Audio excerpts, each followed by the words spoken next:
Hey, what's up guys, and welcome back to a brand new Hytale video. For today's video, I want to get out to you guys as quick as possible, so I'm jumping on this. The Hytale team just released another blog post. It was posted 3 hours ago. I just noticed it, so we're going to cover it completely today, and this is about their World Gen and the World Gen introduction. So first of all, starting off, we got the world of Orbis. This was the planet that I did a video. I guess the video will be coming out after, but there's like 5 planets, and I'll pop a picture up on screen. So the first one is the Orbis World, and this is where you'll be most of the Hytale game will take place. So as you can see, you got the World Zone Research. So these are the different zones. Starting off, we have the different zones right here. We got the Zone 1 for Emerald Grove, and then we got 2 for Howling Sands. Zone 3 is Bora. Zone 4, Devastated Lands, is covered in lava, but then underneath the surface, you got caves with like trees and beautiful stuff in them. 4 zones, plus the other 2 that haven't been announced yet. I don't know if the lightning is actually part of this zone, or is they're just trying to cover up the 2 zones, but they're really detailed. If you look in, you can see, you got kind of like a mob right here, and then it looks like this is like a dungeon. Each one has lava and like trees and other crazy stuff, and they're really detailed.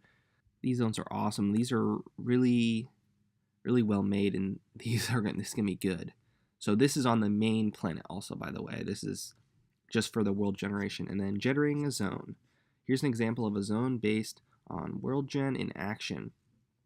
You're looking at a top-down view of Zone 1, comprised of several different biomes: forests, lake, hills, ravines, and more. Our World Gen system ties these together seamlessly, along with topographical features like ponds and rock outcrop. You can also see a handful of generated points of interest. So if we click on this one, you got this is really beautiful, by the way. This is amazing. It looks so great. But you can see little like castles right here. You got one right here. You got another one right there. You got like a house, or maybe like a little village right there. I can't really tell. And then it's moving along, and it looks like it's, I don't know if it's becoming, there's the coastline right there. So this looks really great. And then here is one of the snow biome. I think it's called the Bora. You got the Bora right here in the snow, and the light just looks amazing. Look at that. That's like the moon, and you got it shining off the clouds and stuff. This is great. Each zone has its own set of blocks and distinct content, including furniture sets, NPC races, creatures, critters, plant life, weather, and geology. Exploring a cave in Bora will be very different from exploring a cave in the Emerald Grove. And then coastal areas in the deep ocean. So you got right here, you got looks way better than my Minecraft, but you got the sunrise on the beautiful coastline, which looks like it's in the kind of Emerald Grove area. Zones have different coastal features too, including specific biomes for the shoreline. Above you can see a mountainous coast in Zone 3, whereas below you can see the sands of Zone 2. And Zone 2 is just amazing. It reminds me kind of like an African safari or the Sahara Desert, I don't know. But it's just so like unique looking. I would definitely come here and build a house because in the Hytale, because it looks so great. But you got these massive cliffs overlooking the ocean. You got your palm trees, and you got your like deserty trees. Oh, it's looking so good. And then they also have these unique World Gen elements continue underwater with secrets to find if you're brave enough to venture below the waves. So looking at this, you have some amazing World Gen as you go under the sea. You got, which looks like a Greek Colosseum kind of a thing right there. You got coral, you got bubbles, and oh, this looks so good. That's not all, however. Venture far enough from the land and you'll encounter the ocean's shelf, a sudden drop-off at the edge of each zone that leads to the deep ocean. So basically, after each, probably, I don't know, a couple hundred blocks, maybe probably more than that, probably like 600 to 1,000 blocks out from the shore, you'll have drop-off points where you can go into the deep ocean, kind of like in real life, where you have the deeper part of the ocean. And so you got the guy swimming down. This is probably where you find like different bosses and way crazier mobs and items like that. Beyond the ocean limit lies the infinite land. Hytale's storyline won't take you out this far, but our World Gen tech will ensure that there's always something for you to do beyond the edges of the world. So that's good to know. This is basically an infinite world, just like Minecraft. But after After you've completed all the stuff you have to do in the main Hytale realm, you can still continue out and travel as far as you want to go. Generated caves and dungeons. This looks amazing right here. Look at this. This looks like it's part of Zone 2 and like the deserty biome right there. World generation applies to underground areas too, including caves and dungeons. While these will play differently in each zone, there are a few universal principles that govern each. This one looks cool too. It's definitely part of the Bora Zone 3, the snowy kind of biome. Oh, this looks... You got like a little fire snare right there, and you got lava and a glowing mushrooms. This is going to be so great. And then these are plants, and this looks like snow, so, you know, part of Zone 3. And then we got caves, and here's a look at kind of... I pointed out a little earlier in the video, they had like the castles. I think this is like underneath the castle, you have different dungeons where you can travel down, and it gets harder and harder as you progress, and finally you'll get to the boss and, you know, get your treasure or whatever. And then here are prefabs.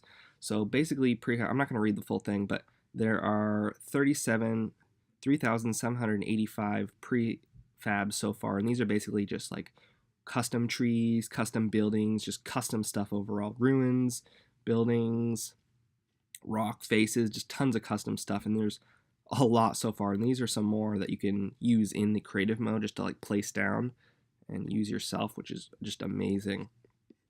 Each prefab is a custom built and is equivalent of a blueprint for a particular piece of content. In addition to their visual design, they can have their own triggers and events attached. So basically, I'm assuming you can, you know, set them up in your own world, and when someone chops down a specific prefab tree, like a monster will spawn or something like that. So that's really cool. And then we got portal dungeons right here.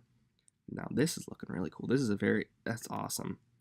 And then above you see a concept art for a specific kind of prefab, entrance to a portal dungeon. When you meet the criteria necessary to unlock one, you'll enter a hand-designed encounter with its own rules, the terrain.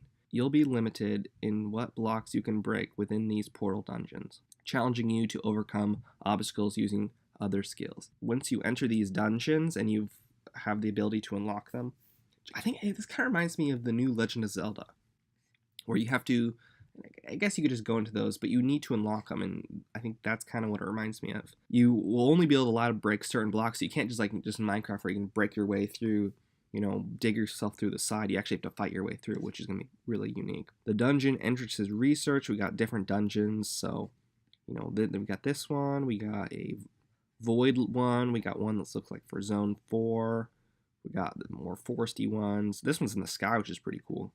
Those are really unique. What you find on the other side will vary massively. Here's a glimpse at an early portal dungeon, the Temple of Gaia, along with one of its component parts, the Garden of Elements. Dude, this looks amazing. This is like in space. So I don't know if you get teleported into space to do this one, but this is crazy.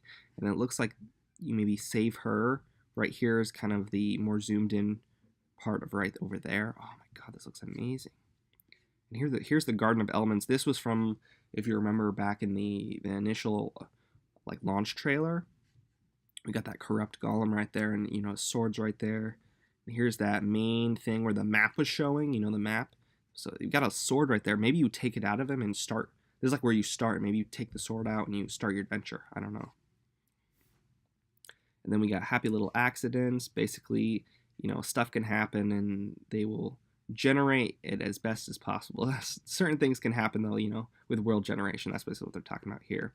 You got different things, you know, like these are cool big cliffs, and you got like a ravine that cuts off part of a tower. This just looks cool, but got the guy right there, and this looks like it's maybe chopped off part of a dungeon or something. So, you know, stuff happens in world generation, basically. Anyway, guys, thank you so much for watching this video. I hope you enjoyed it. Leave a like on the video and comment down below which zone is your favorite, which biome. I have to say the desert biome, Zone 2, is my favorite. Just let me know down in the comments, and subscribe for more Hytale content. I'll be trying to release daily Hytale content as much as possible. So yeah. Anyway, guys, thank you so much for watching, and I'll talk to you next one.